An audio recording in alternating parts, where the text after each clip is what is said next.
العالمين إنك حميد مجيد. قال الله تبارك وتعالى في كلامه المجيد: أعوذ بالله من الشيطان الرجيم. بسم الله الرحمن الرحيم. ألف لام ميم. ذلك الكتاب لا ريب فيه هدى للمتقين.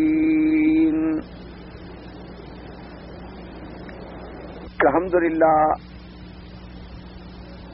سورۃ الفاتحہ کے بعد سورۃ البقرہ اللہ کی رحمت سے ہم تلاوت کر رہے ہیں اور اس کی ابتدا ہو رہی ہے. سورۃ البقرہ جو ہے یہ بھی ان سور مبارکہ میں سے ہے جو سور مدنیہ کہلاتی ہیں، یعنی جو نازل ہوئی ہجرت کے بعد حضور پاک صلی اللہ علیہ وسلم. جمہور کے نزدیک یہی قول راجح ہے کہ جو سورتیں ہجرت سے قبل نازل ہوئی ہیں وہ سور مکیہ کہلاتی ہیں، اور جو سورتیں ہجرت کے بعد نازل ہوئی ہیں وہ سور مدنیہ کہلاتی ہیں. اور سورۃ البقرہ میں بھی یعنی اس کے جو عمود ہے اور بنیادی مضامین ہیں وہ تو اثبات توحید ہے، اثبات رسالت ہے، اثبات معاد ہے، اور اس کے علاوہ پھر معاملات ہیں، عبادات ہیں، اور ایمان کے بارے میں اجمالی طور پر بھی اور تفصیلی طور پر بھی اس سورۃ مبارکہ کا اندر بیان. اور یہ سورۃ البقرہ جو ہے، سورۃ مبارک جو ہے، علماء کرام فرماتے ہیں کہ حضور صلی اللہ علیہ وآلہ آلہ واصحابہ وسلم تسلیما کثیرا کثیرا کے ہجرت کے بعد فوراً نازل. سورۃ مبارک جو ہے یعنی آپ پر فوراً نازل،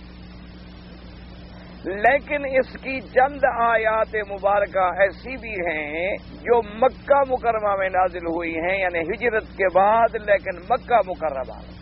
جب میرے آقا حجۃ الوداع کے موقع پر تشریف لے آئے تو اس وقت بعض آیات جو ہیں وہ نازل ہوئی. حتیٰ کہ اسی سورت مبارک کے اندر جو آیت ہے واتقوا یوما ترجعون فیہ الی اللہ، یہ منی میں نازل ہوئی، اور اس کے بعد تقریباً میرے آقا 80 دن یا 90 دن زندہ رہے، یعنی یہ بالکل حضور کی آخری زندگی مبارک کی آیت.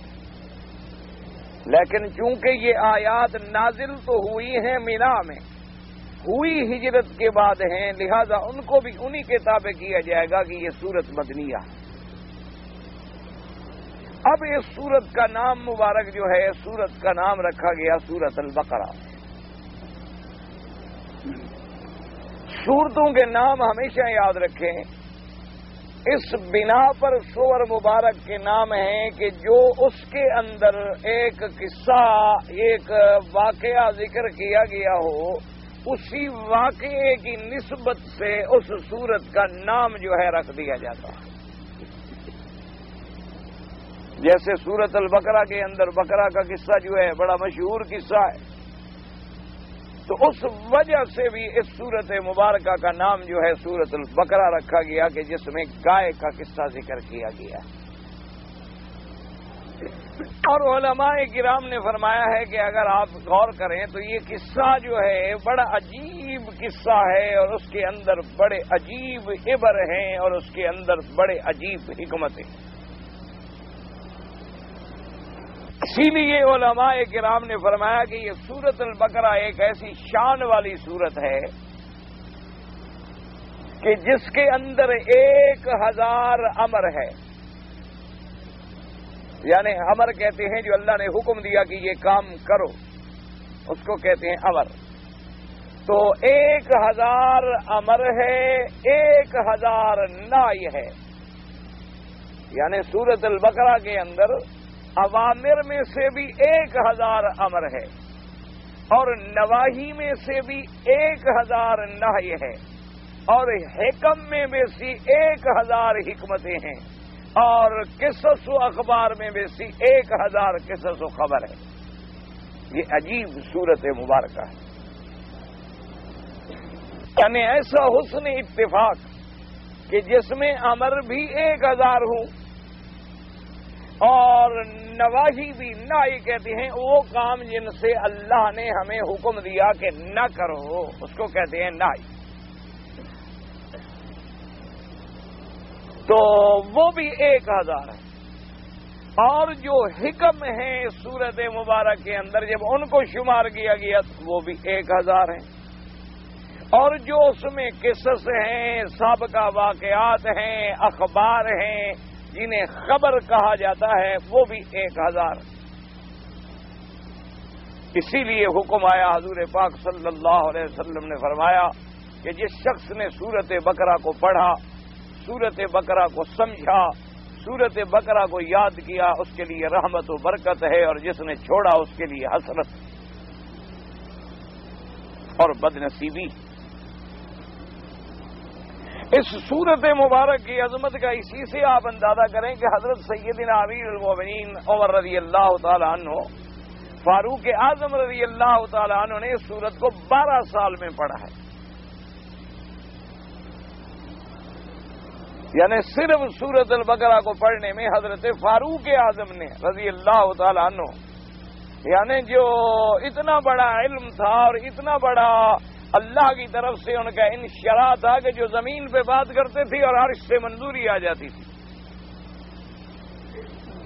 یعنی اتنی بڑی فہم والا انسان، اتنی بڑا عبقری کہ جس کے مقابلے پہ جینیس لوگ پیدا بھی نہیں ہوں گے آئندہ۔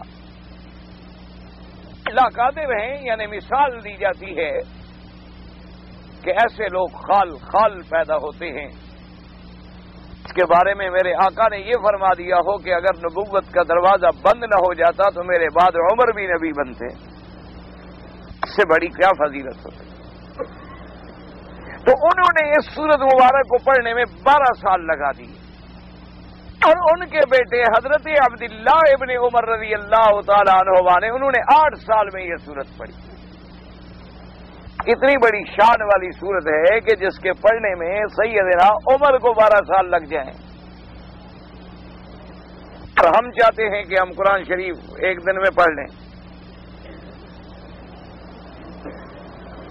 اور حضرت عبداللہ ابن عمر جو اتنا بڑا ماشاءاللہ عالم ہیں، اتنے بڑے محدث ہیں اور متبع سنت محمد مصطفیٰ حضور کی سنت کے عاشق تھے حضرت عبداللہ ابن عمر، ان کو 8 سال کی مدت لگی سورت البقرہ کے پڑھنے میں۔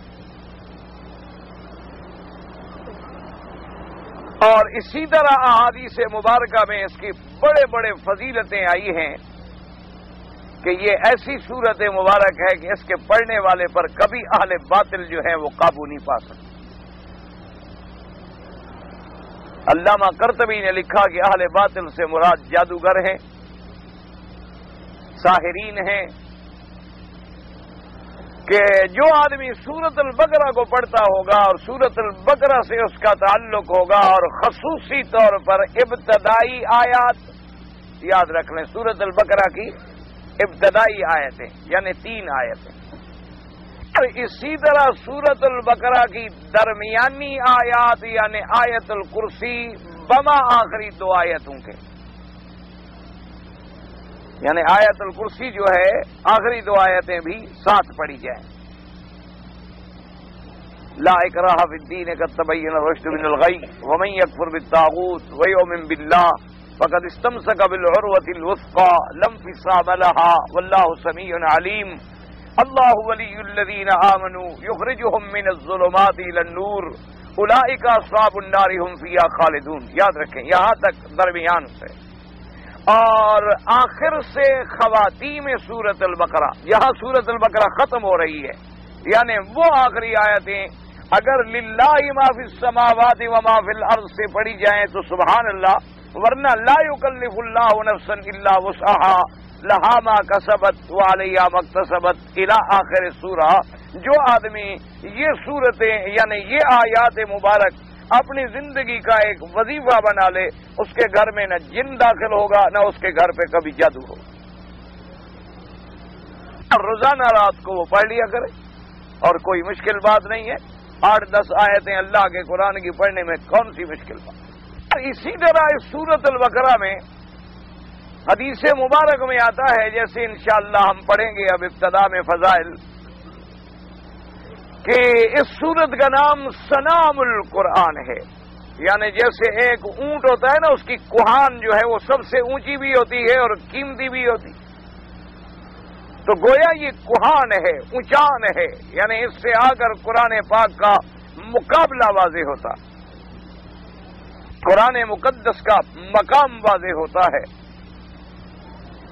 اسی طرح ایک حدیث مبارک میں آیا کہ یہ سورت مبارک جو ہے ذروۃ القرآن ہے، سنام القرآن ہے. اور اسی طرح اب مفسرین کرام نے، علماء کرام نے فرمایا کہ اس سورۃ البقرہ کو سورۃ فاتحہ سے ذرا جوڑ کے دیکھیں. اس کو کہا جاتا ہے ربط. اصطلاح علماء میں اس کو کہتے ہیں ربط، کہ بھی ایک سورت کا دوسرے سے تعلق. آپ یوں سمجھ لیں ربط، رابطہ. اور اس سورت کا تعلق اتنا بڑا ہے کہ پچھلی سورتوں میں ہم نے پہلے کیا پڑھا تھا؟ اللہ کی ربوبیت، اللہ کی حمد و ثنا، اللہ کی تمجید، پھر اثبات صفات، پھر اثبات معاد، اور پھر اقرار عبودیت، پھر اقرار طلب استعانت، اور اس کے آخر میں کیا تھا؟ دعا. یعنی سورت فاتحہ کے اول میں کیا تھا؟ یعنی اقرار ربوبیت کا کہ رب العالمین اللہ کی ذات. جمیع محامد اللہ کے لیے ہیں جو رب العالمین ہیں، اور اس کے بعد جو رحمان بھی ہیں، رحیم بھی ہیں، اور پھر مالک یوم الدین بھی ہیں. پھر اپنی عبودیت کا اقرار تھا کہ ہم تیری ہی عبادت کرتے ہیں اور تجھ ہی سے مدد مانگتے ہیں. ان ساری چیزوں کے بعد کیا تھا؟ اہدنا الصراط المستقیم صراط الذین انعمت علیہم غیر المغضوب علیہم ولا الضالین. اللہ سے ہم نے دعا مانگی کہ دکھلا دیجئے ہمیں سیدھی راہ، اور راہ ان لوگوں کی جن پہ آپ نے انعام فرمایا، نہ ان کی جن پہ غضب کیا اور نہ ان کی جو گم کردہ راہ ہوئے. اور اس کے بعد ہم نے کہا آمین، اللہ ہماری یہ دعا منظور فرما.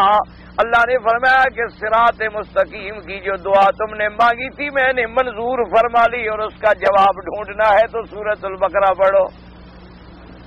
اس لیے علماء نے فرمایا اس سورت کا اتنا بڑا ربط ہے آپس میں. اسی لیے علماء نے کہا نا کہ سارے قرآن کا سر القرآن، سارے قرآن کا خلاصہ فاتحہ میں ہے. اور فاتحہ پڑھنے کے بعد جو دعا ہے صراط مستقیم پہ چلنا ہے، تو اس کا جواب جو ہے پھر سارا قرآن ہے. اللہ نے قرآن نازل کر کے ہمیں صراط مستقیم واضح کر دی، ہمیں بتلا دیا کہ وَأَنَّ هَٰذَا صِرَاطِي مُسْتَقِيمًا فَاتَّبِعُوهُ وَلَا تَتَّبِعُوا السُّبُلَ فَتَفَرَّقَ بِكُمْ عَن سَبِيلِهِ. اور فرما دیا قُلْ هَٰذِهِ سَبِيلِي أَدْعُو إِلَى اللَّهِ عَلَىٰ بَصِيرَةٍ أَنَا وَمَنِ اتَّبَعَنِي. اللہ نے فرمایا کہ اب تم صراط ڈھونڈنا چاہتے ہو، صراط مستقیم پہ چلنا چاہتے ہو، تو پھر اس کا جواب ہے بقرہ. سارا قرآن گویا فاتحہ کی اس دعا کا جواب. اور اسی طرح یاد رکھیں کہ وہ بقرہ کا واقعہ انشاءاللہ آپ پڑھیں گے جب سورۃ البقرہ کا اس موضوع اس مقام پہ ہم پہنچیں گے اللہ کی رحمت سے. واقعہ تو اتنی تھا نا کہ ایک مقتول تھا، قاتل کی تلاش نہیں ہو رہی. اللہ تبارک و تعالی نے اپنے پاک پیغمبر حضرت موسیٰ علیہ السلام کو حکم دیا کہ وہ قوم سے کہہ دیں کہ قوم ایک گائے ذبح کرے. اس گائے کو ذبح کرنے کے بعد اس کا گوشت جو ہے اس کا ایک ٹکڑا اس مقتول کے ساتھ لگایا جائے، اور مقتول جو ہے وہ خود بتلا دے گا کہ میرا قاتل کون ہے.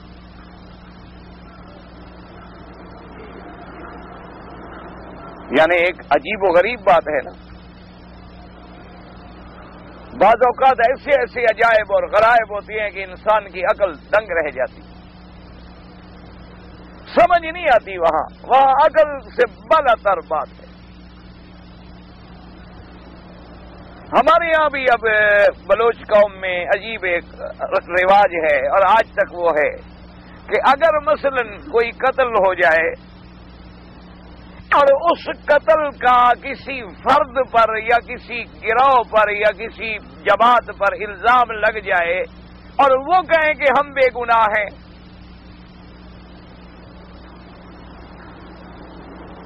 اور مدعی کہے کہ نہیں انہوں نے ہی ہمارا قتل کیا ہے یا کرایا ہے۔ ہمارے یہاں بھی ایک عجیب رواج ہے، پھر وہ آگ جلاتے ہیں، آگ جلائیں، بڑی سخت آگ، اور وہ کہیں گے جی اگر آپ بے گناہ ہیں تو آپ حلف اٹھائیں اور آگ پر چلیں، اگر آپ بے گناہ ہیں تو آپ کو آگ نہیں جلائے گی، اگر آپ گناہگار ہیں آپ جلیں گے، اور وہ چلتے ہیں اور بے گناہوں کو کچھ نہیں ہوتا۔ یہ عجیب حقائق ہیں، یعنی ایک تو ہوتا ہے نا کہ ہم نے کوئی ڈرامہ سنا ہو یا کسی افسانے میں ہم نے پڑھا ہو، ہماری قوم کی بات ہے، برادری کی بات ہے، قبائل کی بات ہے، اور ایک واقعہ بھی نہیں، ایسے سینکڑوں واقعات گزر چکے ہیں۔ سردار جب فیصلے کرتے ہیں تو اس طرح مجبور ہے وہ لوگ چلتے ہیں۔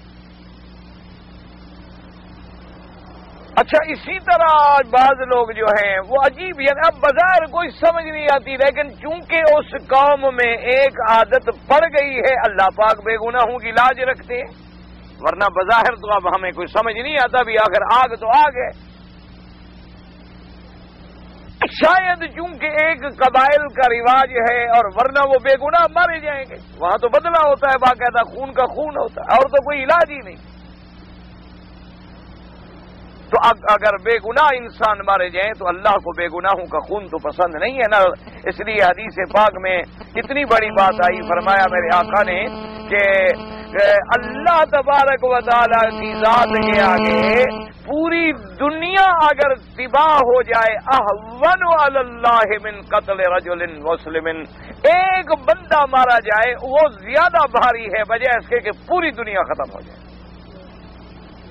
یعنی ایک مسلمان، ایک انسان کا قتل جو ہے اللہ کے ہاں کتنی قیمت رکھتا ہے، ایک بندہ، ایک انسان۔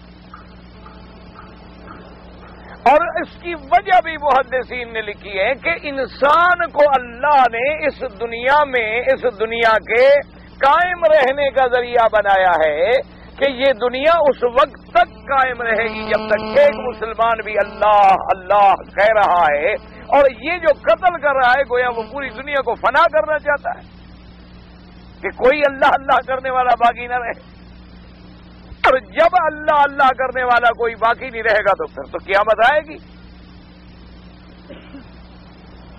اب اسی سے اندازہ لگائیں کہ جہاں مسلمانوں کے خون سے ہولی کھیلی جا رہی ہو، جہاں مسلمانوں کے خون کی ارزانی کا یہ عالم ہو کہ سینکڑوں اور ہزاروں ایک دن میں قتل ہو رہے ہوں، اللہ تبارک و تعالیٰ سے دعا کریں اللہ تبارک و تعالیٰ اپنی قدرت سے مسلمانوں کی حالت پہ رحم فرمائے۔ اب ہمیں گناہوں کی بڑی سزا ملتی ہے اور ہم سزا کے متحمل بھی نہیں ہو سکتے، ہم عاجز لوگ ہیں، عاجز بندے ہیں، اللہ کے غضب کو کیسے برداشت کریں؟ تو سورۃ البقرہ میں یہ حکم دیا گیا کہ جی ایک گائے کو ذبح کریں اور گائے کا ایک ٹکڑا لیں اور ایسے مقتول کو لگا دیں، بس جب مقتول کو لگائیں گے تو مقتول بول پڑے گا۔ اب جناب قوم کو جب سیدنا موسیٰ علیہ السلام نے حکم دیا تو قوم کہنے لگے جی آپ ہمیں بتائیں کہ وہ گائے کیسی ہو، عمر میں کتنی ہو، بڑی ہو، چھوٹی ہو، پیلی ہو، نیلی ہو، سارا آپ پڑھیں گے جا کر۔ اب جوں سوال کرتے گئے مشکل بڑھتی گئی، جوں سوال کرتے گئے مشکل بڑھتی گئی، جوں سوال کرتے گئے مشکل بڑھتی گئی، آخر میں جا کے انہوں نے کہا کہ انا انشاءاللہ لمہتدون، اللہ نے چاہا تو اب ہم ان صفات والی گائے جو ہے وہ ڈھونڈ نکالیں گے۔ تو جب انشاءاللہ کہا اللہ راضی ہو گئے، تو بہرحال ان کو وہ گائے لینی پڑی، لیکن لاکھوں روپے خرچ کر کے خریدنی پڑی۔ اب پورے علاقے میں وہ گائے ایک ہو تو پھر اس کی تو مرضی جو قیمت لگائے، اس کے اندر ایک حکم تھا کہ بھئی دنیا کو یہ چاہیے کہ صراط مستقیم ڈھونڈنا چاہتے ہو تو عقل نہ لڑاؤ، بس میرے نبیوں کے حکم پہ چل پڑو۔ اگر تم صراط مستقیم چاہتے ہو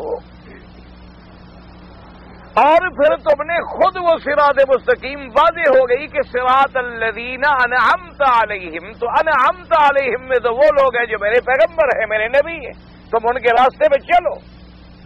اب اپنے عقل نہ لڑاؤ کہ گائے کی عمر کیا ہو، گائے کا رنگ کیا ہو، گائے مذکر ہو، گائے مؤنث ہو، اور کس علاقے کی ہو اور فلاں ہو، اور تم نے جب میرے پیغمبروں کے احکام کے بعد ایسی اچ پچ اور اس میں چی چناچے شروع کیا تو پھر تمہارے لیے عذاب اور مشکلیں بڑھتی چلی جائیں۔ اب اسی لیے ایک پیغمبر کا حکم ہے، ایک چیز حرام ہے، حرام ہے، بس ختم۔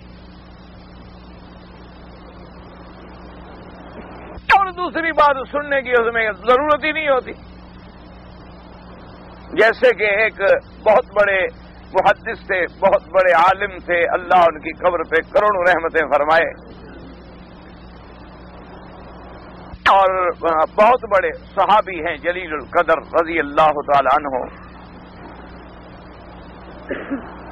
تو ایک دفعہ جب اللہ نے مسلمانوں کو عظمت بخشی اور کیسر اور کسرا کے علاقے فتح ہو گئے، کیسر روم کا علاقہ فتح ہو گیا، تو اس صحابی رضی اللہ تعالی عنہ نے، وہ اس وقت امیر تھے اور گورنر تھے اور یعنی مسلمانوں کے انچارج تھے، ان کی خدمت میں جب کھانا لایا گیا تو اب ان بادشاہوں کے نوکر اور ملازمین وہ قید ہو چکے تھے، وہی کھانے کھلانے والے لوگ تھے۔ جب کھانا لایا گیا تو حضرت نے کھانا شروع کیا اپنے ہاتھ سے، اور کھانے کے دوران میں آپ کے ہاتھوں سے ایک ٹکڑا گوشت کا مٹی پہ گر گیا، کھا جو رہے تھے ہاتھ سے چھوٹ گیا، گر گیا تو حضرت نے اٹھایا، اس کو صاف کیا اور کھا لیا۔ وہ جو بادشاہوں کے غلام کھڑے تھے اس نے کہا حضرت یہ کیا کر دیا آپ نے،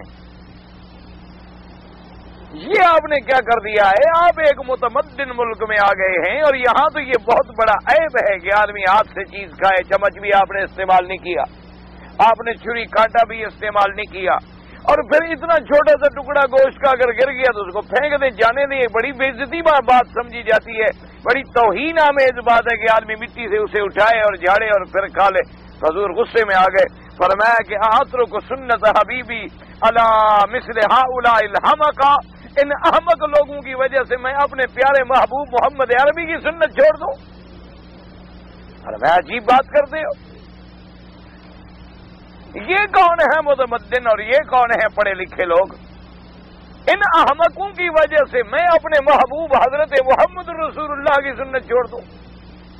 میرے مدنی نے اپنے ہاتھوں سے کھایا ہے، میرے مدنی پاک اپنی انگلیوں مبارک کو چاٹ لیتے تھے کھانے کے بعد، اور اپنی زبان مبارک سے صاف کر لیتے تھے، برتن مبارک کو صاف کر کے انگلیوں سے صاف کر لیتے تھے، اور کوئی چیز گر جاتی تھی میرا مدنی پاک جھاڑ کے خود کھا لیتے تھے۔ تو میں اپنے محبوب کی سنت چھوڑ دوں کہ ان لوگوں کے ہاں یہ عیب ہے؟ اور آج 1400 سال کے بعد نئی دنیا اس تحقیق پہ پہنچی ہے کہ انگلیوں کا چاٹنا جو ہے وہ صحت کے لیے کتنا بڑا مفید ہے۔ اب نئی ریسرچ اس پہ آ رہی، اب انہوں نے اتفاق کر لی، انہوں نے کہا کہ جو لوگ اپنے کھانے کے بعد اس قسم کا عمل کرتے ہیں ان کے معدے میں کبھی کینسر نہیں پیدا ہو، کبھی السر نہیں ہو۔ اب دیکھیے دنیا ابھی ماشاءاللہ ایک عالم نے کتاب لکھی ہے، بہت بڑی کتاب ہے ماشاءاللہ، سائنس اور قرآن کہ سائنس کیا کہتی ہے اور قرآن 1400 سال پہلے کیا کہہ گیا، اب سائنس اسی دروازے پہ آ رہے۔ اب جناب بہرحال اس گوشت کے ٹکڑے کو لگایا گیا، مقتول نے بتلا دیا کہ میرا قاتل کون ہے، تو اب اس میں کیا تھا، ایک تو اس میں ہمیں حکم دیا گیا کہ اللہ کا کمال قدرت کہ وہ چاہے تو گائے ذبح ہو جائے، اس کے گوشت کا ٹکڑا مردے کو، یعنی مردے کا ٹکڑا مردے کو لگاؤ، مردہ بول پڑے، کمال قدرت تھا۔ اب اس میں کون سا مادہ تھا جی؟ اس میں کون سا کہتے ہیں نا جی یہ مادے سے ہو گیا، اس میں کون سا مادہ ہے؟ اچھا پھر ایک مردہ انسان ہے اور دوسرا مردہ جانور ہے، ایک مردہ بولنے والا ہے اور دوسرا مردہ جو ہے نہ بولنے والا ہے۔ گائے کہیں سے بولنے والی تھی، اللہ کو بھی بندوں کے امتحان مقصود ہوتے ہیں نا۔ اسی طرح آج کل یہ بدبخت قوم گائے کی پجاری، یہ آج تک وہی یہود و ہنود کا ایک رشتہ چلا آ رہا ہے نا۔ انہوں نے بھی گائے کے بچڑے کو پوجا تھا نا، یہ بھی اسی طرح۔ تو اب دوسرا اس میں یہ حکم تھا کہ معجزہ تھا میرے مدنی حضرت موسیٰ علیہ السلام، اور تیسرا یہ تھا کہ جب پیغمبر نے حکم دے دیا ہے تو پھر میں میخ کیوں نکالتے ہو، اور چوتھا اس میں سبق دیا گیا تھا کہ اگر صراط مستقیم اور نجات چاہتے ہو تو پھر نبیوں کے دروازے پہ آ جاؤ، جو پیغمبر فرمائیں عمل کرو۔ تو اس وجہ سے اس سورت کا نام بھی سورت البقرہ رکھا گیا کہ اس کے اندر وہ قصہ ہے، وہ واقعہ ہے جس کا تعلق گائے کے ساتھ ہے، اس لیے قرآن مقدس نے اس کا نام جو ہے سورت البقرہ رکھا۔ اور اسی طرح اس سورت مبارکہ کے اندر اس کی ابتدا جو کی گئی ہے وہ بھی حروف مقطعات سے کی گئی ہے، اور حروف مقطعات کا کیا معنی ہوتا ہے؟ علیحدہ علیحدہ علیحدہ حرف۔ آپ قرآن تو پڑھیں گے تو آپ مل کے پڑھتے ہیں الحمدللہ رب العالمین، تو یہاں تو ملا دیا نا آپ نے الف کو، لام کو، ہا کو، میم کو، دال کو۔ اور مقطعات کا معنی کیا ہوتا ہے؟ علیحدہ علیحدہ، الف لام میم، علیحدہ علیحدہ، جیسی فرمایا حامیم، یا جیسے آیا قاف، یا جیسے آیا الف لام میم صاد، یہ ہے حروف مقطعات۔ حروف مقطعات کیا ہیں؟ اور سورت البقرہ کی ابتدا بھی حروف مقطعات سے ہو رہی۔ بعض علماء تو یہ فرماتی ہیں کہ ان سورتوں کے اندر جو مضمون ہوتا ہے اس کا خلاصہ ان الفاظ کے اندر چھپا ہوا ہوتا ہے۔ جیسے پورے قرآن کا خلاصہ جو ہے سورت الفاتحہ میں آ گیا، اب پورا قرآن تو 30 پارے ہے اور سورت الفاتحہ تو 7 آیتیں، لیکن سارے قرآن کا خلاصہ دیکھو تو سورت الفاتحہ میں آ گیا۔ اور بعض علماء نے فرمایا کہ ساری سورت الفاتحہ کا خلاصہ دیکھو تو پھر بسم اللہ الرحمن الرحیم میں آ گیا، اور ساری انہوں نے کہا کہ اگر پھر خلاصہ دیکھو تو پھر بسم اللہ میں آ گیا، اور اس کا بھی اگر غور کرو تو کہتے ہیں پھر ایک نقطے میں آ گیا۔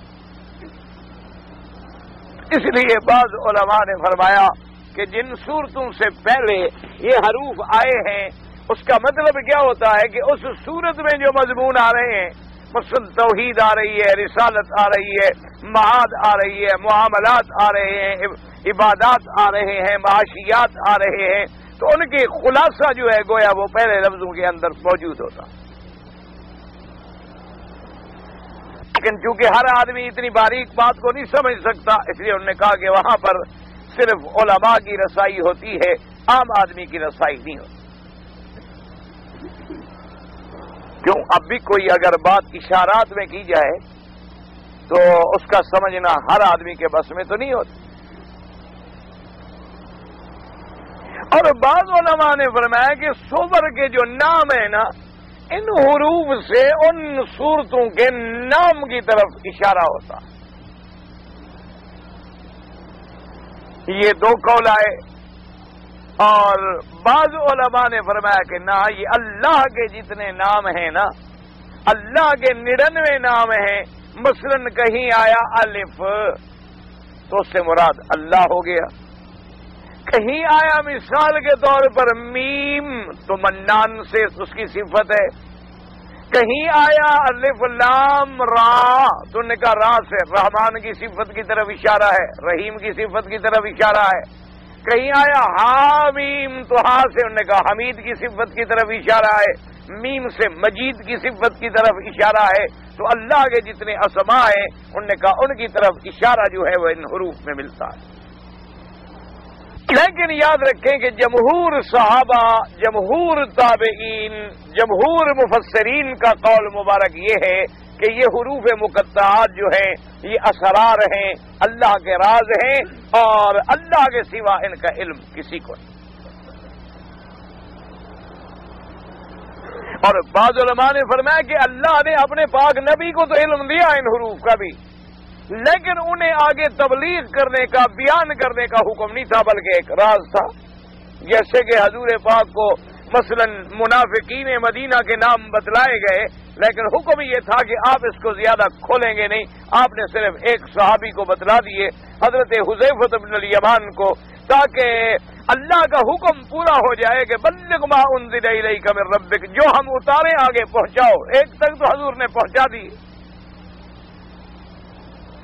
لیکن اور کسی کو نہیں بتلائے گئے، وہ ایک راز تھا۔ تو نے کہا کہ یہ بھی ایک سر ہے، راز ہے، اللہ نے اپنے پاک نبی کو تو بتلا دیا صلی اللہ علیہ وسلم، لیکن ان کو آگے کھولنے کا حکم نہیں دیا۔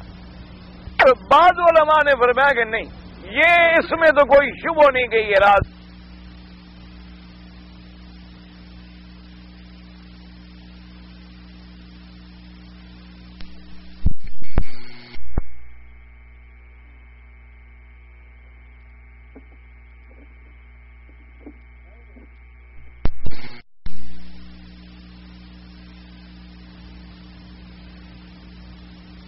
بھی نہیں دیا، حتیٰ کہ اپنے پاک پیغمبر کو بھی نہیں دیا، راز ہے۔ اور اس علم نہ دینے میں بھی اللہ کی حکمتیں ہیں، کیونکہ حضور پاک کے لیے سارا قرآن کھول دیا گیا، آپ کو جنت دکھلا دی گئی، آپ کو جہنم دکھلا دی گئی، آپ کو آسمانوں کی سیر کرا دی گئی، آپ کو سدرۃ المنتہا دکھلا دیا گیا، آپ کو جبریل اصلی صورت میں دکھلا دیا گیا، اور آپ کو ماشاءاللہ تمام 1,24,000 انبیاء اور رسول جو تھے وہ دکھلا دیے گئے، وہ ملا بھی دیے گئے۔ تو ساری چیزیں تو اللہ پاک نے اپنے پاک پیغمبر کو دکھلا دی، تو اللہ نے قرآن میں کچھ ایسی چیزیں رکھ دی کہ میرے مدنی میں نے نہیں بتلایا تو اس کو آپ نہیں جان سکتے۔ اس لیے حضور نے کبھی حدیث میں یہ نہیں آیا کہ ان حروف مقطعات کا میرے مدنی سرکار نے کبھی ترجمہ کیا ہو، اگر ہوتا تو حضور ضرور بیان فرما دے، حضور بھی ہمیشہ پڑھتے۔ اب بعض مستشرقین اور بعض معاندین اسلام کہتے ہیں کہ چلو جی، آپ جب یہ مانتے ہیں کہ اس چیز کا ترجمہ اللہ کے سوا نبی بھی نہیں جانتے، ولی بھی نہیں جانتے، صدیق بھی نہیں جانتے، شہداء بھی نہیں جانتے، علماء بھی نہیں جانتے، تو نے کہا پھر اس کا فائدہ کیا ہوا قرآن میں؟ ایک ایسی چیز کہ جس کا کوئی جانے نہ، جس کا ترجمہ نہ ہو، یعنی جس کا فائدہ نہ ہو، وہ کہتے ہیں دیکھو جی، ہم ایک مثلا عبارت لکھ دیں ایک دیوار پر یا ایک کتاب پر، جس کا کوئی معنی نہ نکلے تو اس کے لکھنے کا فائدہ؟ میں نے کہا عجیب بات ہے، ادھر آپ کہتے ہیں خدا کا قرآن ہے، خدا کا کلام ہے، اور ادھر ایسی چیز آپ بتلاتے ہیں کہ اس میں کچھ حروف ایسی ہیں جن کا پتہ ہی نہیں ہے کہ کیا ہے حقیقت۔ اس لیے معاندین اسلام نے ایک یہ بھی اعتراض کیا، تو یہ دراصل ان کا جہل ہے۔ اس کی وجہ یہ ہے، مثلا میں اگر کتاب لکھوں اور اس میں کچھ حرف ایسے لکھ دوں جن کا کوئی مطلب نہ نکلے، یہ تو واقعی بات ہے، بے فائدہ ہے۔ لیکن اللہ کے کلام کا تو فائدہ ہے نا، کہ جب ہم پڑھیں گے تو ہمیں تو ہر حرف پر ایک نیکی مل رہی ہے نا۔ جیسے کہ حدیث مبارک میں آیا کہ جب قرآن کی ایک آیت لفظ پڑھا جائے 10 نیکیاں نصیب ہوتی ہیں، 10 گناہ معاف ہو جاتے ہیں۔ اور پھر میرے پاک نبی نے مثال بتلائی، فرمایا لا تقل الف لام میم حرف، یہ نہ کہو کہ الف لام میم حرف ہے، بلکہ الف حرف، لام حرف، میم حرف۔ الف علیحدہ حرف ہے، لام علیحدہ حرف ہے، میم علیحدہ حرف ہے۔ تو جس نے پڑھا الف لام میم، تو اب کتنی نیکیاں ہو گئی؟ 30 نیکیاں ہوگی، 30 گناہ گر گئے، تو ہمارے لیے فائدہ ہے کہ نہیں ہے؟ تو اللہ کا کلام بے فائدہ کیسے ہوا؟ یہ تو نیکیاں مل رہی ہیں۔ اب جناب ایک بات یہ بھی یاد رکھو کہ اس لیے ایمان بالغیب کی کتنی بڑی اہمیت ہے. اب دیکھیں نا، مثلا میں نے آپ کے سامنے ایک چیز تھی ایسے کھول دی، میں نے کہا جی یہ اینک ہے، آپ نے بھی کہا اینک ہے. اب آپ کا یہ کہنا کون سی بڑی بات ہے؟ اگر میں چھپائے رکھوں، آپ پوچھے جی کیا آپ نے چھپایا ہوا؟ میں کہوں اینک ہے، مان لیں اس کا مطلب ہے کہ میری بات پر ایمان لا رہے ہیں، میری بات پر یقین کر رہے ہیں آپ، وہ تو پھر قیمت ہے بات کی. اللہ نے فرمایا کہ ہم نے قرآن میں کچھ ایسے حروف بھی رکھ دیے ہیں کہ جن پر ایمان ہو ہی بالغیب، کہ بس اس کو اللہ جانتا ہے ہمارا ایمان ہے، تاکہ ایمان بالغیب کی لذتوں سے میرے نبی بھی شناور ہو سکیں، ایمان بالغیب کے مرتبہ سے میرے پاک نبی بھی سرفراز ہو سکیں اور صحابہ بھی سرفراز ہو سکیں. اور دوسرا اس میں ایک بہت بڑا معجزہ ہے. اللہ نے فرمایا قرآن بھی عربی، نبی بھی عربی، بلد بھی عربی، پڑھنے والے بھی عربی، لیکن جو میں نے نہیں سمجھانا چاہا وہ کوئی نہیں سمجھ سکا. حالانکہ قرآن نازل کیا گیا عرب میں، اور نازل کیا گیا رسول عربی پر، اور نازل کیا گیا بلسان عربی مبین، لیکن حروف مقطعات اگر اللہ نے نہیں بتلائے بات ختم ہوگی، نہیں سمجھ آتے. اس لیے علماء کا، جمہور صحابہ کا رضوان اللہ علیہم اجمعین، جمہور تابعین کا اور مفسرین کا راجح قول یہی ہے کہ حروف مقطعات جب پڑھے جائیں، پڑھے آدمی، لیکن یہ ذہن میں یہ رہے کہ اس کا جو حقیقی معنی ہے وہ اللہ جانے، اس معاملے کو اللہ پر چھوڑ. اسی میں کمال ہے کہ آدمی اپنے عجز کا اعتراف کرے کہ ہمارا علم بھی ناقص، ہماری قوا بھی ناقص، ہماری ہمتیں بھی ناقص، ہمارے معلومات بھی ناقص. جو اللہ آپ نے ہمیں عطا فرمایا ہے حضور کے ذریعے وہ تو ہم نے سمجھ لیا، جو نہیں سمجھایا ہم کیسے پہنچ سکتے؟ تو انہوں نے فرمایا کہ راجح قولی. بعد میں بعض متاخرین علماء نے اس کے بارے میں کچھ جوابات بھی دیے ہیں. اس کی وجہ یہ تھی نا جی کہ اصل مشکل یہ پیدا ہوتی ہے کہ ہر دور میں باطل فرقے پیدا ہو جاتے ہیں. جیسے میں حضرت امام بخاری کے دور میں قدریہ اور جبریہ اور کرامیہ ان لوگوں کا زور تھا، تو امام بخاری رحمت اللہ علیہ ان کے یعنی رد میں رہے. اسی طریقے سے جس زمانے میں رفض کا زور تھا، علماء رفض کا اور شیعت کا توڑ کرتے رہے، اور جس زمانے میں خوارج کا زور تھا، علماء خوارج کا توڑ کرتے رہے. جس زمانے میں معتزلہ کا دور تھا، علماء معتزلہ کا رد کرتے رہے اور اسی پر محنت کرتے رہے، دلائل جماتے رہے تاکہ لوگوں کے ایمان محفوظ رہے. تو یہ قدرتی بات ہے. تو کچھ جب یہ فتنہ پیدا ہوا کہ دیکھو جی الف لام میم کا کوئی معنی ہی نہ ہو، الف لام را کا کوئی ترجمہ ہی نہ ہو، الف لام میم صاد کا کوئی ترجمہ ہی نہ ہو، تو قرآن میں نعوذ باللہ ایک ایسی چیز آ گئی جس کا کوئی فائدہ ہی نہیں، کوئی ترجمہ ہی نہیں، کوئی مفہوم ہی نہیں، کوئی معنی ہی نہیں. تو اس لیے بعض لوگوں نے ان کو جواب دینے کے لیے بہرحال کچھ باتیں بنائیں کہ الف سے مراد اللہ ہے، لام سے مراد جبریل ہے، اور میم سے مراد محمد الرسول اللہ ہے صلی اللہ علیہ وسلم، کہ قرآن اللہ بھیجنے والا ہے، جبریل لانے والے ہیں، اور جس پہ قرآن اتارا گیا وہ حضرت محمد الرسول اللہ صلی اللہ علیہ وسلم. کچھ لوگوں نے پھر ایسے جوابات بھی دیے ہیں کہ بھئی یہ حروف جو ہے اس کے اندر یہی اشارے ہیں کہ الف سے مراد اللہ ہے، لام سے مراد جبریل ہے، اور میم سے مراد محمد الرسول اللہ ہے. یا جیسے کہیں حرف قاف آیا انہوں نے کہا اس سے مراد قرآن ہے. اور اسی طریقے سے جہاں جہاں جو عبارتیں ان سے بنتی گئیں وہ جواب دیتے گئے.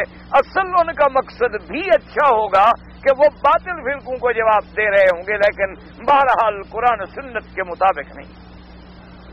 باطل فرقے کو تو آپ نے جواب دے دیا لیکن قرآن و سنت سے اس کی تائید نہیں.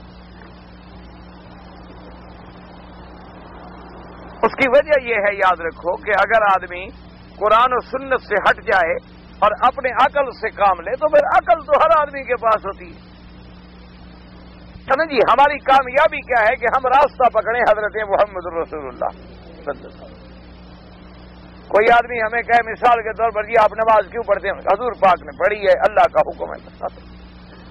اب اگر ہم عقلی طور پر دلائل دیتے رہیں جی بدن کی صفائی ہوتی ہے اور آدمی یوں کھڑا ہوتا ہے اور آدمی کی ایکسرسائز بھی ہو جاتی ہے اور آدمی کے خون کا دوران جو ہے وہ بھی درست ہو جاتا ہے اور آدمی کے چہرے پہ تر و تازگی بھی آ جاتی ہے اور آدمی کو ذرا ایک طرف کٹ کے بیٹھ جانے سے سکون بھی مل جاتی ہے. عقلی باتیں ہیں, عقلی دہرانے کے لیے, ورنہ اصل بات تو عقل کہ اللہ کا حکم ہے اور ہمارے مدنی پاک کا فرمان ہے, ہمارے ذمے اس کی تعمیر ہے, ہمارے لیے عبادت ہے, ہمارے لیے ثواب ہے, ہمارے لیے معراج کا درجہ رکھتی ہے, ہم اس کی تعمیر کرتے. اگر ہم عقل سے جواب دیں گے تو عقل کبھی ٹھوکر کھا جاتی ہے اور عقل پھر دشمن کے پاس بھی ہوتی ہے, صرف تمہارے پاس تو عقل نہیں ہوتی. عقل سے تو پھر وہ بھی باتیں بتا سکے گا. عقل کے اندر تو پھر لوگ پھنسانے کی کوشش کرتی ہے. جیسے امام محمد رحمت اللہ علیہ کو لوگوں نے جب ان سے بدزنی اختیار کی, اللہ تبارک و تعالیٰ معاف کرے, تو ان کو پھنسانے کی کوشش کی. نے کہا کہ جی آپ امام صاحب سے پوچھیں عقل سے کہ پوری دنیا جو ہے اس کا درمیان سینٹر جو ہے نقطہ جو ہے یعنی وسط کا مرکزی نقطہ وہ کہاں ہے, اور ان سے کہیں کہ عقل سے جواب. اب کیوں کتاب میں تو نہیں لکھا ہو. بہرحال وہ ایک لمبا چوڑا واقعہ ہے. امام محمد رحمت اللہ علیہ تشریف لے آئے, دیکھا کہ آج ذرا بادشاہ کا موڈ بھی بگڑا ہوا ہے, تو انہوں نے کہا کہ امام صاحب گزارش یہ ہے کہ ہم آپ سے کچھ سوالات کرنا چاہتے ہیں اور ہم چاہتے ہیں کہ آپ ان کا عقل سے جواب دیں, چونکہ وہ سوال عقل سے کیے گئے ہیں. فرمایا بتلائیں جی کیا بات ہے. بادشاہ نے کہا ہمیں یہ بتائیں کہ پوری دنیا کا سینٹرل مقام, مرکز جو ہے, درمیان اصل جو ہے وہ کہاں ہے. امام محمد سے آگے امام ابو حنیفہ رحمۃ اللہ علیہ کا شاگرد تھا, کوئی چھوٹا آدمی تو تھا نہیں. ان کے ہاتھ میں آسا تھا, انہوں نے وہی ایک دائرہ کھینچا, وہی ایک دائرہ کھینچ کے اور درمیان میں یوں آسا رکھ دیا. فرمایا یہ ہے, یہ سینٹر مقام دنیا کا یہ ہے. بادشاہ نے کہا جی یہ کیسے ہو سکتا ہے کہ یہ. انہوں نے کہا جی آپ پیمائش کرا لیں, غلط ہو مجھے سزا دیں. جی آپ پیمائش کرا لیں, اگر یہ جگہ نہ نکلے, غلط نکلے, آپ مجھے سزا دیں. اب کون پیمائش کرا ہے پوری دنیا کی؟ تو ایک عقل نے سوال کیا, دوسری عقل نے توڑ ڈالا. عقل سے تو کوئی بات نہیں بنتی ہے نا جی. عقل تو بڑی چیز ہے, عقل عیار ہے, 100 بھیس بنا لیتی ہے. عقل تو پھر ہمیشہ بڑی سے بڑی چیزیں پیدا کرتی رہتی ہے. ایسے ایسے مسائل آ جاتے ہیں کہ پھر آدمی صرف عقل کا غلام ہو کے رہ جائے گا. اگر عقل کو ہم حاکم مان لیں تو کس کی عقل کو؟ ان کی عقل کو, اس کی عقل کو, اس کی عقل کو, عربوں کی عقل کو, عجموں کی عقل کو, کس قوم کی عقل کو مانے؟ اس لیے بعض لوگوں نے جو جواب دیے ہیں بہرحال ان میں نہیں پڑنا چاہیے, ورنہ اس کا نتیجہ یہ نکلا کہ ہمارے لوگوں نے تو باطل فرقوں کو جواب دیے, لیکن باطل فرقوں نے اپنے رستے بھی نکال لیے. انہوں نے کہا کہ جی اگر الف سے اللہ بنتا ہے, لام سے جبریل بنتا ہے اور میم سے محمد رسول اللہ بنتے ہیں. انہوں نے کہا کاف ہا یا عین سواد, کاف سے کربلا بنتا ہے, ہا یا سے ہلاکت یزید بنتی ہے, عین سے آتش حسین بنتی ہے اور سواد سے صبر حسین بنتا ہے. انہوں نے بھی نکال لیا ایک فرقہ. اگر ہم یہ غلطی نہ کرتے تو وہ بھی یہ غلطی نہ کرتے. اگر ہم اذان سے پہلے صلاۃ و سلام کا ٹکڑا نہ لگاتے تو دشمن اذان کے درمیان میں کبھی ٹکڑا نہ لگاتے. ہم نے اگر آدھا گھنٹہ اذان سے پہلے صلاۃ و سلام بڑھا دیے, آدھا گھنٹہ بعد میں بڑھا دیے, انہوں نے کہا ہمارا دماغ خراب ہے, ہم درمیان میں بڑھاتے.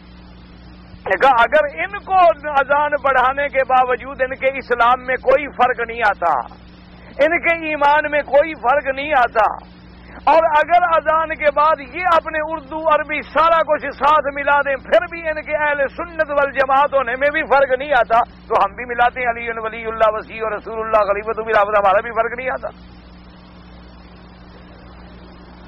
تو اگر ہم حضور کی اذان پہ قائم رہتے تو کوئی باطل کبھی یہ جرت نہ کر سکتا.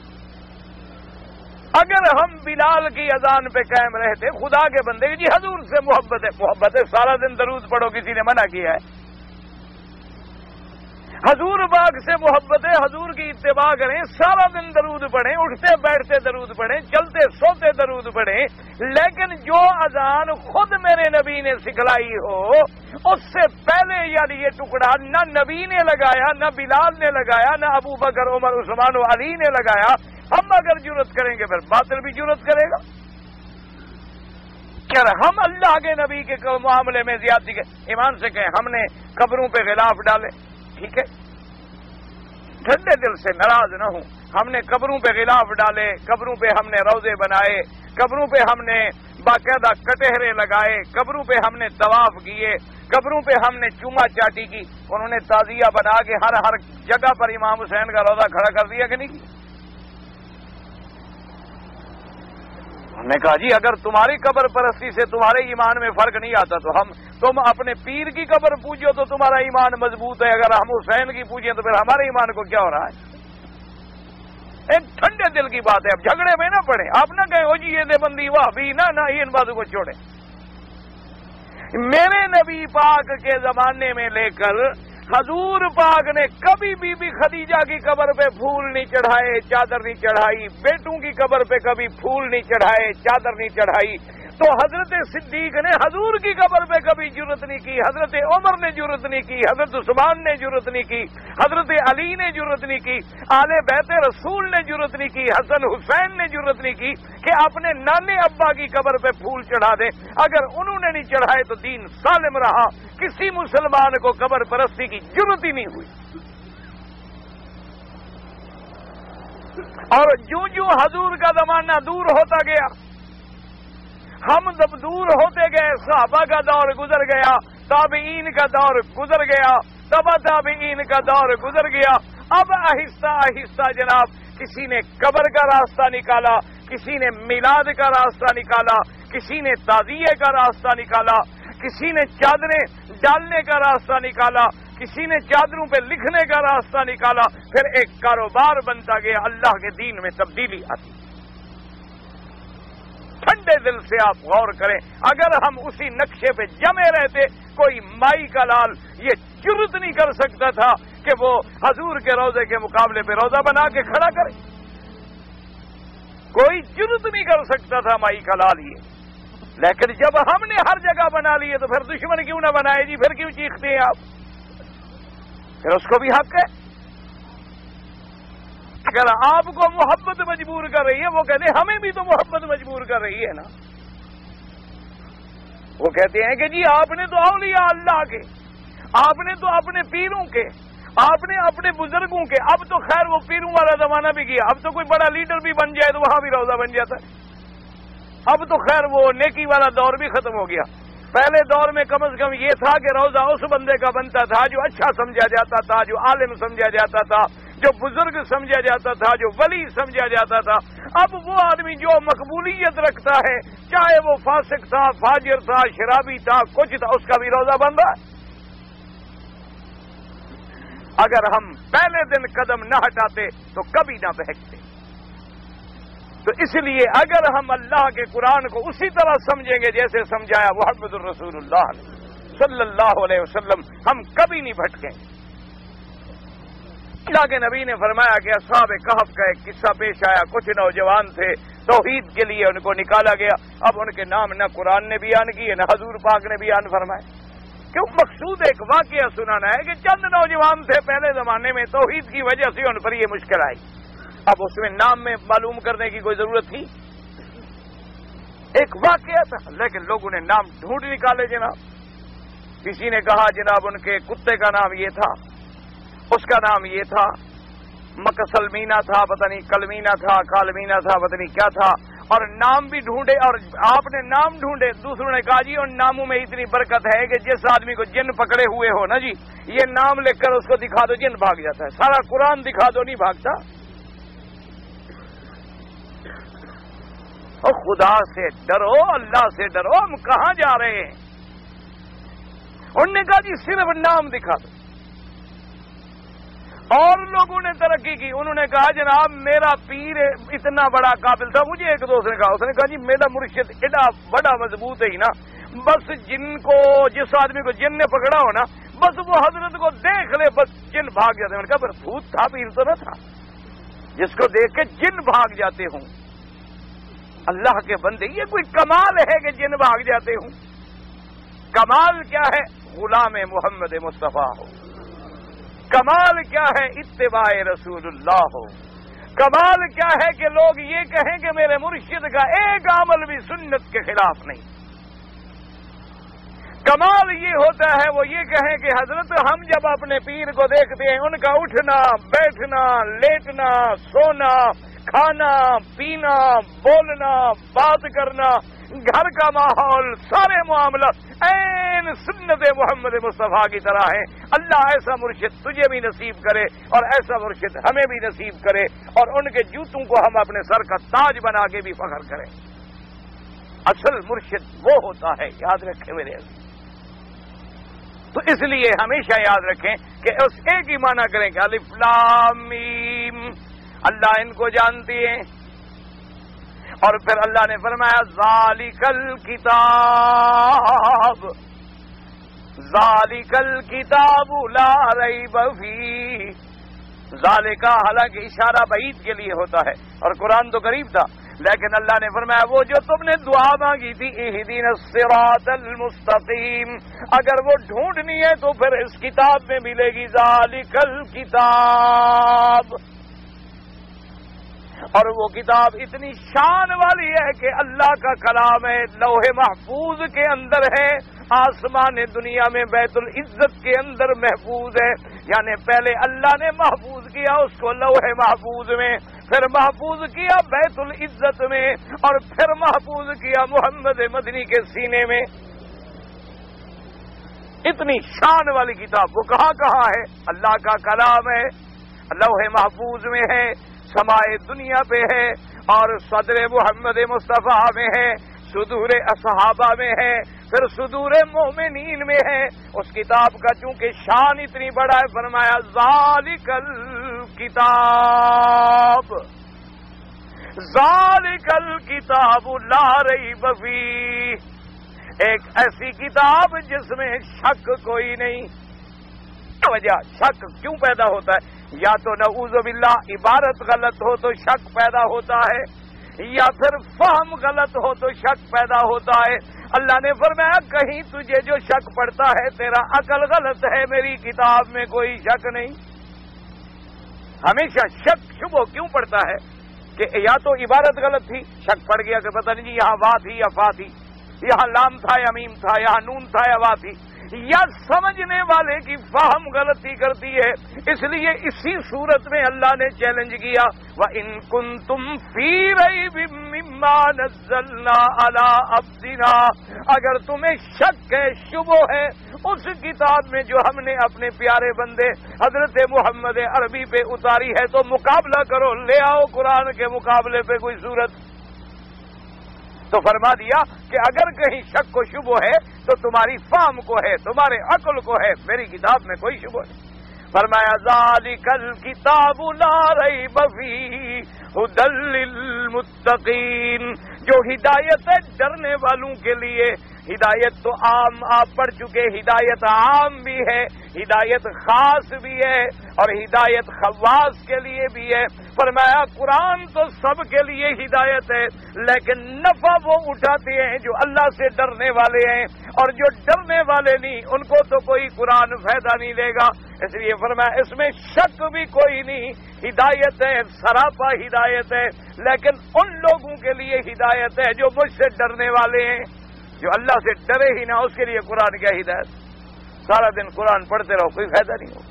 تو سورۃ البقرہ کے اندر اللہ تبارک و تعالیٰ کی رحمت سے توحید بھی ہے، رسالت بھی ہے، اثبات قیامت بھی ہے، معاملات بھی ہیں، عبادات بھی ہیں. یہ بڑی جامع صورت ہے.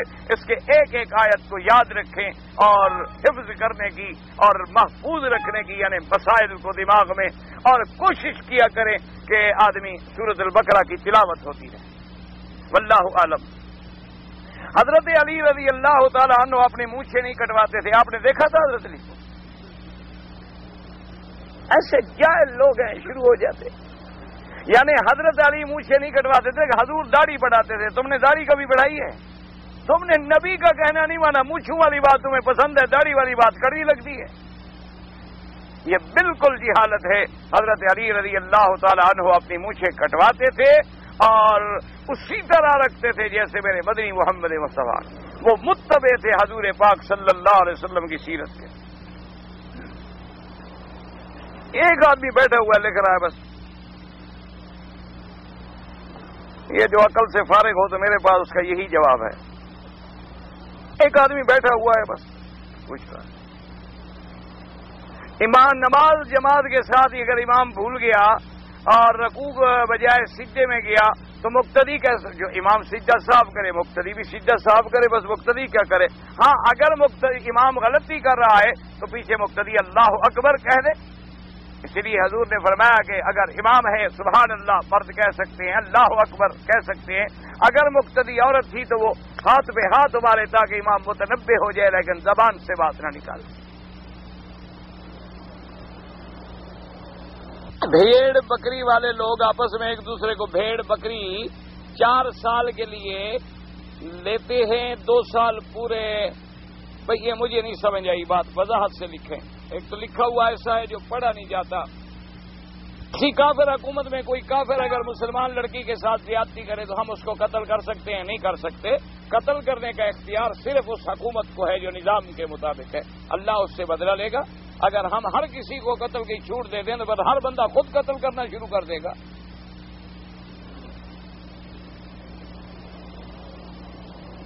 اگر مسلمان حکمران کے خلاف جو لڑائی ہو وہ جہاد نہیں ہوتا، وہ بغاوت ہوتی ہے۔ حضور نے فرمایا مسلمان کی اتباع کرو، بس اسی اطاعت کے اندر حکمتیں ہیں۔ اگر وہ کوئی بات شریعت کے خلاف کرے گا تو اللہ پاک کو خود جواب دیں گے۔ اگر عورت کو بچہ ہونے کے وقت مرد ڈاکٹر ملے، عورت لیڈی ڈاکٹر نہ ہو تو مجبوراً مرد سے بھی ولادت جائز ہے۔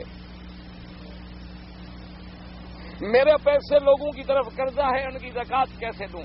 جو قرضہ یقینی ہے کہ مجھے یقینی ملے گا، نہیں مرے گا، آپ زکوٰۃ دیتے رہیں، اور جس قرضے میں آپ کو شبہ ہے کہ پتہ نہیں ملے گا بھی کہ نہیں ملے گا، اس کی زکوٰۃ نہ دیں، جب مل جائے تو سارے سالوں کی زکوٰۃ ادا کریں۔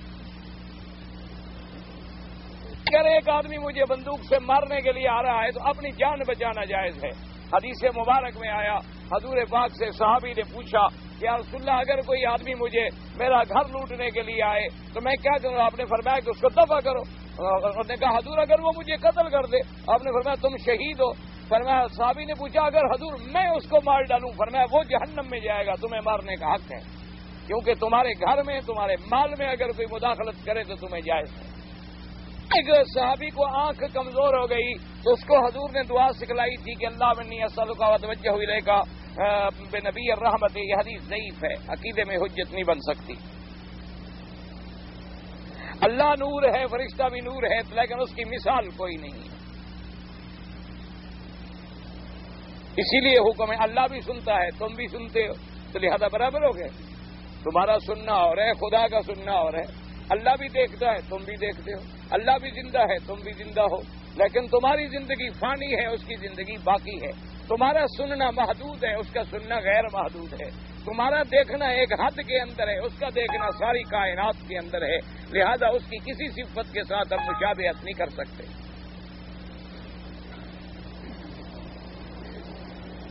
مرغی ذبح کرنے کے بعد اگر انڈا نکلا ہے کوئی حرج نہیں، وہ انڈا ٹھیک ہے۔ ایک آدمی کو 4000 ریال ادھار دیا تھا، میری ملازمت واپس کر دوں گا، 2 سال ہو گئے ملازمت کر وعدہ کرتا ہے لیکن نہیں دیتا، میرے جو نہیں دیتے تو میں کیا کر لوں گا؟ دعا کرو اللہ ان کو ہدایت دے۔ اگر نہیں دیں گے فکر نہ کرو، قبر میں اور حشر میں ہم زیادہ محتاج ہوں گے، ایک ایک پائی ملے گی اور مزے سے ملے گی، اس لیے فکر نہ کرو۔ پیسہ تو کہیں جاتا ہی نہیں نا، دنیا میں نہیں ملے گا، آخرت میں مل جائے گا، اور وہاں ہمیں زیادہ ضرورت ہوگی۔ اگر ایک آدمی نے یعنی ٹوتھ پیک مارا اور خون نکل آیا تو امام ابو حنیفہ رحمۃ اللہ علیہ کہتے وضو کرنا ہوگا۔ اگر زیادہ ہے بہہ گیا، نبی کی سنت مقدم ہے یا امام کا قول؟ یہ بھی کو پوچھنے کی بات ہے۔ نبی کی سنت مقدم، امام کا قول ہوتا ہی نبی کی سنت کے مطابق ہے۔ اگر نبی کی سنت کے مخالف ہو تو وہ امام کیسے بن سکتا ہے؟ وہ تو مسلمان ہی نہیں بن سکتا۔ تو دنیا جو اس کو امام مان رہی ہے تو وہ نبی کا مخالف کیسے ہو سکتا ہے؟ فاتحہ حدیث میں ہے کہ فاتحہ کے بغیر نماز نہیں ہوتی. بالکل صحیح حدیث ہے. مجھے کوئی نماز دکھائیں جس میں فاتحہ نہ ہو، وہ نماز نہیں ہو. حضور نے فرمایا کوئی نماز بغیر فاتحہ کے نہیں ہوتی. کوئی ایسی نماز ہے جس میں فاتحہ نہ ہو؟ اگر ہے تو مجھے دکھلا دو. اگر ہے ایسی نماز آپ جانتے ہیں تو میں مانتا ہوں. ہاں میں نے نہیں سنا.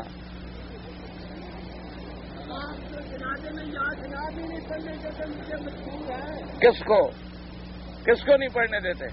کس کو نہیں پڑھنے دیتے؟ اور میرے بھائی کس کو نہیں پڑھنے دیتے ہیں؟ لا الہ. بھائی بات سمجھو نا. اب اپنی شور مچائے جاؤ تو میں کیا کروں؟ اب اپنی جو شور مچائے، مقصد یہ ہے کہ نماز بغیر فاتحہ کے نہیں ہوتی.